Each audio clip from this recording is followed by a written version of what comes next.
Modern योगिक life style में आप सभी का स्वागत है, अभिनंदन है। आज कुछ चर्चा करते हैं, साइटिका पेन के बारे में भी चर्चा करेंगे और एक दो योगाभ्यास भी बताएंगे। पहला स्टार्ट करते हैं, महागायत्री मंत्र का उच्चारण 2 बार करेंगे।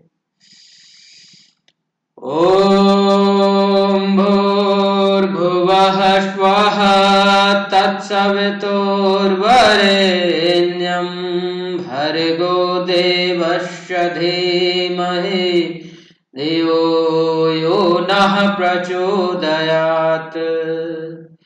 ओम भूर्भुवः स्वः तत्सवितुर्वरेण्यं भर्गो देवस्य धीमहि धियो यो नः प्रचोदयात्। सर्वे भवन्तु सुखिनः सर्वे सन्तु निरामयाः सर्वे भद्राणि पश्यन्तु मा कश्चित् दुःखभाग् भवेत् मा कश्चित् दुःखभाग् भवेत्। अब साइटिका का पेन के बारे में चर्चा कर लेते हैं। बहुत सारे लोगों में साइटिका का पेन, तो साइटिका जो नर्व है, साइटिका जो उत्पन्न हो जाने के बाद जो दर्द का एहसास लोगों में देखा जाता है, बहुत ही दयनीय स्थिति हो जाती है किसी किसी का।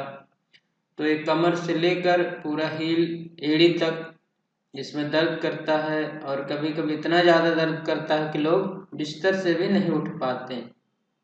तो साइटिका वालों के लिए एक सजेशन है कि कोई भी भारी सामान को ना उठाएं और एक झटके से सामान को ना उठाएं, मतलब जितना हो सके कम झुकें। और इसके लिए इलाज बताते हैं, हार श्रृंगार जिसको पारिजात भी कहते हैं, तो उसका आप ले लें, करीब 100 ग्राम पत्ते को ले लें। 100 ग्राम पत्ते को 2 लीटर पानी में उबालें, इतना उबालें कि 2 लीटर पानी 1 लीटर पानी बच जाए।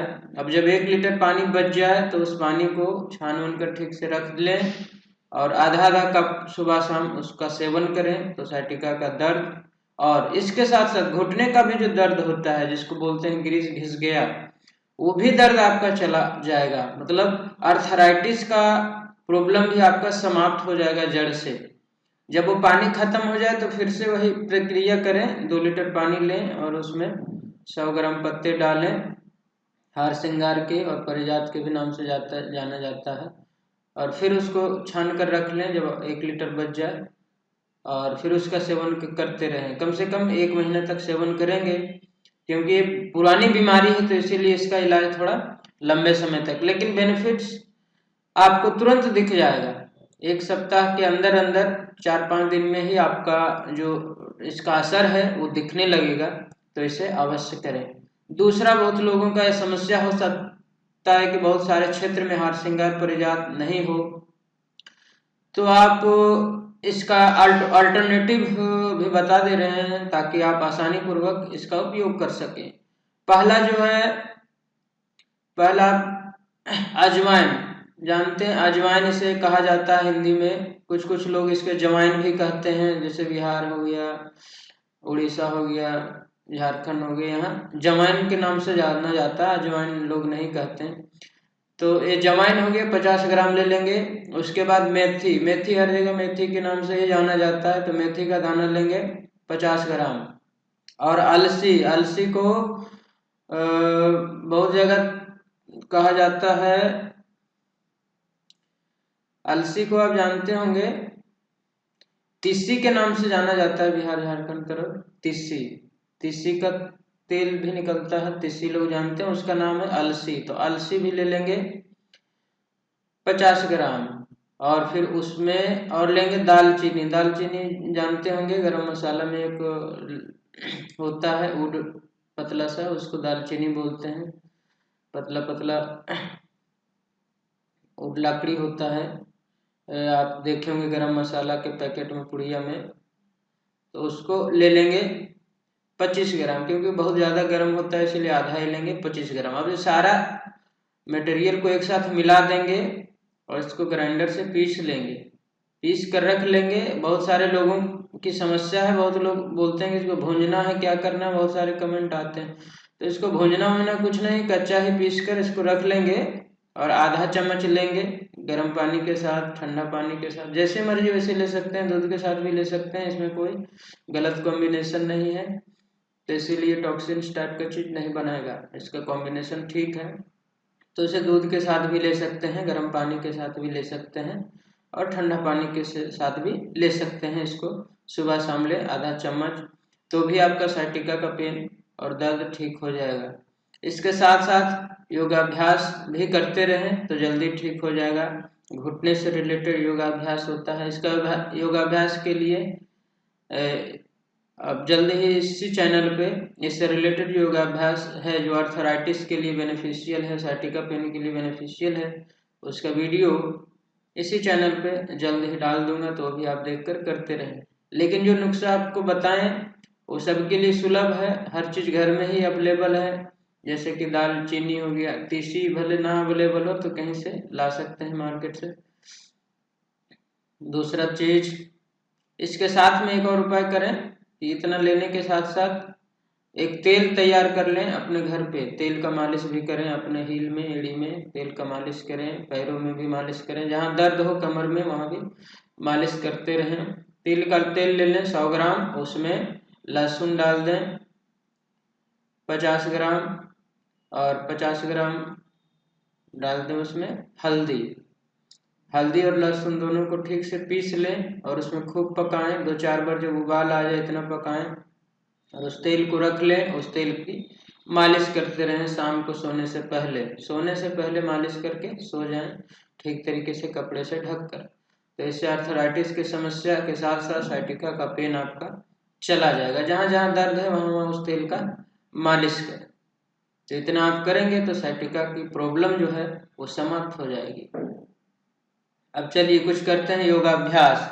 आप कुछ नहीं कर सकते हैं, यदि एज बहुत ज़्यादा है, समस्या है, दर्द है, तो आप बैठे बैठे योगाभ्यास कर सकते हैं। वो योगाभ्यास आज बताने जा रहे हैं, करेंगे कपालभाति प्राणायाम। कपालभाति प्राणायाम का बहुत ही बेनिफिट्स होता है, सारे सेल्स में आपका ब्लड के प्रॉपर सर्कुलेशन को मेंटेन कर देता है, ब्लड का प्रवाह सारे शरीर में ठीक तरीके से सुचारू रूप से होने लगता है। इससे आपका शरीर स्वस्थ बनता है, जहाँ कहीं भी ब्लॉकेज होता है वो ब्लॉकेज खुल जाता है, क्योंकि ब्लॉकेज ही सबसे बड़ी प्रॉब्लम है। अभी किसी भी सेल में आपका ब्लॉकेज हो जाएगा तो वहाँ ब्लड का प्रवाह सर्कुलेशन नहीं होगा, तभी वहीं से समस्या आरंभ होती है और वही कैंसर का रूप बाद में जाकर ले लेती है और बहुत सारे गांठों का निर्माण भी करती है। पहले गांठ बनता है फिर वो कैंसर में बदल जाता है, कन्वर्ट हो जाता है। तो चलिए अभ्यास करेंगे कपालभाति का। एक फोर्स के साथ, एक झटके साथ सांस को बाहर छोड़ेंगे, स्पाइन आपका बिल्कुल सीधा रखेंगे, एक हाथ नीचे, लेफ्ट वाला नीचे, राइट उसके ऊपर, या अपोजिट भी रख सकते हैं क्योंकि ठंडा का मौसम है। तो इस तरह से रखेंगे, एक झटके के साथ सांस को बाहर छोड़ेंगे। Breathe out with force, 1 second 1 stroke and maintain a smile on the face.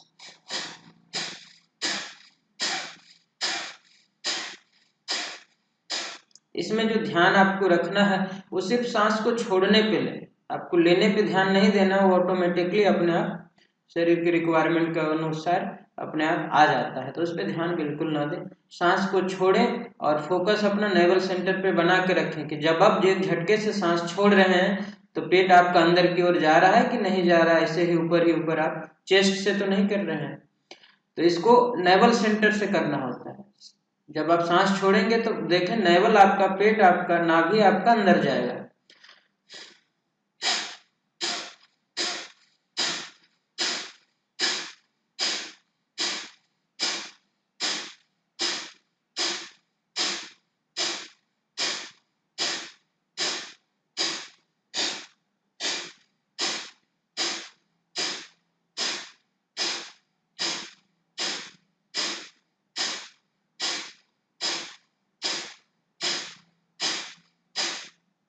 आंख बंद कर कर स्टार्टिंग में ना करें, क्योंकि जब लोग आंख बंद कर लेते हैं तो कैसे झुके हुए उसे दिखाई नहीं देता। तो ठीक से करने के लिए सामने एक मिरर भी रख लें, अपने पोस्चर को भी देखते रहें कि आप गलत कर रहे हैं सही कर रहे हैं, स्पाइन आपका बिल्कुल सीधा है कि नहीं है। दूसरी चीज, इस अभ्यास को आप 5 मिनट करेंगे तभी बेनिफिट, इससे जो मेडिसिनल बेनिफिट्स जो प्राप्त होता है वो प्राप्त होगा। ऐसे 1 मिनट करेंगे सोचेंगे बेनिफिट्स प्राप्त हो जाए कपालभाति का, तो नहीं। यदि आप हेल्दी हैं तब तो कोई दिक्कत नहीं है, लेकिन यदि किसी बीमारी को ठीक करना चाहते हैं तो लंबे समय तक करना होता है। इसको धीरे धीरे बढ़ाकर 10 मिनट तक ले जाना होगा, तभी बीमारियों पे विजय। आपका वेट भी कम हो जाएगा, यदि करना चाहते हैं तो वेट भी कम हो जाएगा, थायराइड की समस्या भी समाप्त होती है इससे। तो चलिए अब दूसरा अभ्यास करेंगे। आप ठीक तरीके से सीख गए होंगे, तो आप दूसरा अभ्यास करेंगे।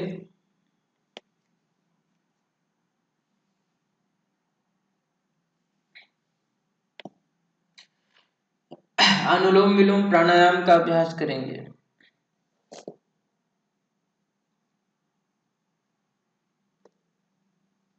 Anulom Vilom pranayama, breathe in from left nostril, breathe out from right nostril. और गलत तरीके से नहीं करेंगे, बिल्कुल इसका जो सही तरीका है उससे करेंगे। काउंटिंग के साथ ब्रीद इन करें लेफ्ट नोस्ट्रल से 10 सेकेंड में, और जब 10 सेकेंड में ब्रीद इन करेंगे तो आप देखें कि धीरे धीरे सांस को जब अंदर भरेंगे तो असीम शांति प्राप्त होती है, और सांस को भरने के बाद इसे अंदर ही रोक देंगे 40 सेकेंड के लिए, और इससे सांस को बाहर छोड़ेंगे 20 सेकेंड में। 1:4:2 का रेशियो, जो कि सही तरीका है। सारे ग्रंथों में यही तरीका दिया हुआ है। नाड़ी शोधन प्राणायाम के नाम से भी इसे जाना जाता है शिव संहिता में, और भी सारे ग्रंथों में नाड़ी शोधन के नाम से ही जाना जाता है इसे। तो इंग्लिश में अनुलोम विलोम प्राणायाम, क्योंकि दोनों नोस्ट्रल अल्टरनेट यूज होता है इसीलिए कहा जाता है अल्टरनेट नोस्ट्रल ब्रीदिंग, तभी से आ गया अनुलोम विलोम प्राणायाम। चलिए स्टार्ट करते हैं। तो इसमें ज्यादा प्रभाव पाने के लिए दो, जो एक आपका इंडेक्स फिंगर और मिडिल फिंगर को आईब्रो सेंटर पर थोड़ा सा प्रेस करके रखेंगे। दो फिंगर आपका फ्री रहेगा, थंब और रिंग फिंगर ओपन और क्लोज करने के लिए नोस्ट्रल को। स्पाइन आपका स्ट्रेट, गर्दन सीधा, कमर सीधी। ब्रीद इन करेंगे लेफ्ट नोस्ट्रल से, दूसरा हाथ को चिन्ह मुद्रा में इस तरह से, या तो इस तरह से ज्ञान मुद्रा में रख सकते हैं।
और जब भी समाप्त करें तो लेफ्ट से स्टार्ट किए थे, लेफ्ट पे से सांस को बाहर छोड़कर समाप्त करेंगे।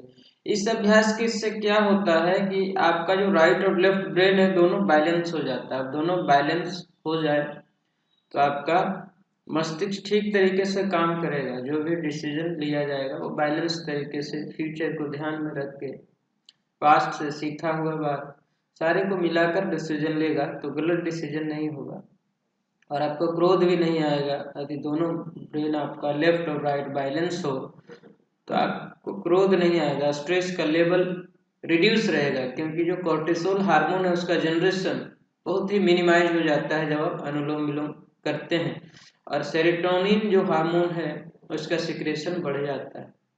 सेरोटोनिन का हार्मोन जो है तो पीनियल ग्लैंड से स्रावित होने वाला हार्मोन है, जो हैप्पीनेस के लिए रिस्पॉन्सिबल है, जो आपकी खुशी के लिए, चेहरे पे स्माइल के लिए उत्तरदायी है, वो है आपका सेरोटोनिन हार्मोन। कोर्टिसोल का जनरेशन जब ज़्यादा होगा तो आपका स्ट्रेस लेवल बढ़ा रहेगा, चेहरे पे अलग हाव भाव आ जाएगा।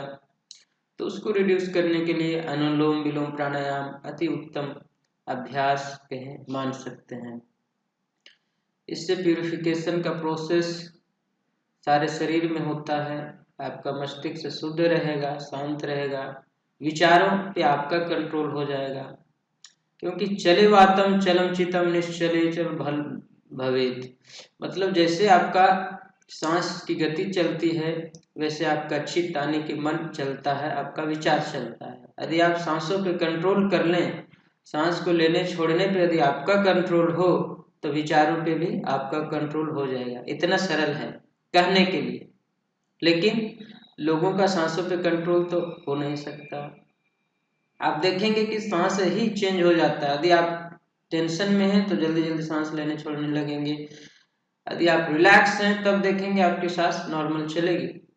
तो इस अभ्यास यदि आप निरंतर करेंगे तभी कोई चीज दृढ़ होता है। कोई संकल्प यदि किए तो संकल्प दृढ़ तभी होगा। उस संकल्प को यदि बार बार आप लेंगे, आपके मस्तिष्क में विचार बार बार वही चलेगा, तो संकल्प दृढ़ हो जाता है और फिर वो टारगेट अचीव करना आपके लिए आसान हो जाता है।